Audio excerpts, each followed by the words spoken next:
ಶ್ರೀಯುತ ದಯವಿಟ್ಟು ನಮ್ಮ ಎಲ್ಲರ ಗಮನಕ್ಕೆ ಏನಂತ ಹೇಳಿದರೆ, ಬಾಡಿಗೆ ಮಾಡುವವರು ನಾವು ಬೆಳಗಿಂದ ಸಾಯಂಕಾಲ ಒಂದು 50-100 ರೂಪಾಯಿಗೆ ಒದ್ದಾಡಿ ಯಾರ್ದಾರು ಬಾಡಿಗೆ ಮಾಡುವಂಥದ್ದು. ಇದೇ ರೀತಿಯಲ್ಲಿ ನಾನು ನಿಮ್ಮೆಲ್ಲರ ಗಮನಕ್ಕೆ ಹಾಕೋದೇನಂತ ಹೇಳಿದರೆ, ಸಿರಿಯಾರ ಏಕಾನಂದ ಎಣ್ಣೆ ಮಿಲ್ಲಿನಲ್ಲಿ ಯಾರು ದಯವಿಟ್ಟು ಅಲ್ಲಿಗೆ ಹೋಗಬೇಡಿ. ಯಾಕಂತ ಹೇಳಿದರೆ, ನಾನು 2:30 ಗಂಟೆಗೆ ಅಲ್ಲಿಗೆ ಹೋಗಿ ಬಾಡಿಗೆಗಾಗಿ ಹೋಗಿ ಅಲ್ಲಿ ಕೂತ್ಕೊಂಡಿದ್ದೇನೆ. ಆದರೆ ಇಷ್ಟೋ ತನಕ ಟೈಮ್ ಈಗ 4 ಚಿಲ್ಲರೆ ಆಗಿದೆ. ಆದರೆ ನಾವು ಬಡ ಜೀವಿಗಳಾದಂಥ ನಾವು ವೆಹಿಕಲರು ಮಾಡಿಕೊಂಡವರು ಜಾಗೃತಿ ಮಾಡಿಕೊಳ್ಳಿ. ಅಲ್ಲಿಗೆ ಎಣ್ಣೆ ಮಿಲ್ಲಿಗೆ ಹೋದರೆ ಅವರು ಕೇಳುವಂಥದ್ದು, ನಮ್ಮಲ್ಲಿ ಹಣ ಇಲ್ಲ, ನಿಮ್ಮ ಅಕೌಂಟಿಗೆ ಹಾಕ್ತೇವೆ ಅಂದೇಳಿ ಹೇಳುವಂಥದ್ದು. ನಮ್ಮಲ್ಲಿ ಕೆಲವರಿಗೆಲ್ಲ ಹಳೆಯವರಿಗೆ ಅಕೌಂಟೇ ಇಲ್ಲ. ಆವಾಗ ಏನು ಮಾಡುವಂಥದ್ದು, ನಾವು ಏನು ಕಾಯಿಯೆಲ್ಲ ಅವ್ರಿಗೆ ಕೊಟ್ಟು ವಾಪಸ್ ಬರುವಂಥದ್ದು. ಅದಲ್ಲದೆ ಒಂದು ಚೀಲವನ್ನು ಎತ್ತುವುದಿಲ್ಲ, ಒಂದು ಮೈಕೈಯೇ ನೋವು ಮಾಡಿಕೊಳ್ಳೋದಿಲ್ಲ, ಜನವನ್ನೇ ಹಾಯ್ಕೊಳ್ಳೋದಿಲ್ಲ.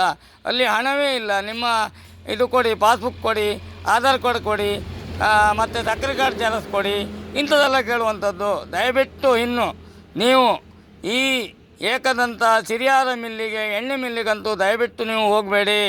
ನಿಮ್ಮಲ್ಲಿ ಕ್ಯಾಶ್ ಕೊಡುವುದಿಲ್ಲ ಅವರು ಅಂತ ಹೇಳುತ್ತಾ, ನಾವು ಬಾಡಿಗೆ ಮಾಡುವವರು ಹೊಟ್ಟೆ ಮೇಲೆ ಹೊಡಿತಾರೆ ಅವರು. ಯಾಕಂತ ಹೇಳಿದ್ರೆ, ನಾವು ಇವರು ಒಂದು 2:30 ಗಂಟೆಗೆ ಹೋದವರು 4:15 ಗಂಟೆಗೆ ಅವರು ಲೆಕ್ಕಾಚಾರ ಮಾಡಿ ಅದು ಕ್ಯಾಶ್ ಕೊಡಲಿಲ್ಲ. ಅವರು ಫೋನ್ಪೇ ಮಾಡಲಿಕ್ಕೆ ಅವರು ನಮ್ಮ ಸಾಹುಕಾರವರ ನಂಬರ್ ಕೇಳಿ ಅವರ ಪಾಸ್ಬುಕ್ ನಂಬರನ್ನು ತೆಗೆದುಕೊಂಡು ಅವರಲ್ಲಿ ಫೋನ್ ಮಾಡಿ ಇನ್ನೂ ಅವರು ಅಕೌಂಟಿಗೆ ದುಡ್ಡು ಹಾಕಲಿಲ್ಲ. ದಯವಿಟ್ಟು ಇದು ಎಲ್ಲರ ಗಮನಕ್ಕೆ ಬರಬೇಕು.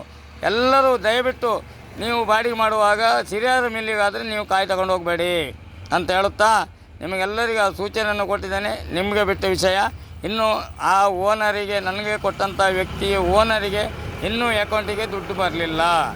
ಇದಕ್ಕೆ ಯಾರು ಹೊಣೆ ಅಂತೇಳಿ ನೀವೇ ಈ ಸೂಚನೆಯನ್ನು ನಾನು ಕೊಟ್ಟಿದ್ದೇನೆ. ದಯವಿಟ್ಟು ಇನ್ನು ಸಿರಿಯಾರ ಮಿಲ್ಲಿಗಂತೂ ಹೋಗಬೇಡಿ ಅಂತ ಹೇಳ್ತೇನೆ.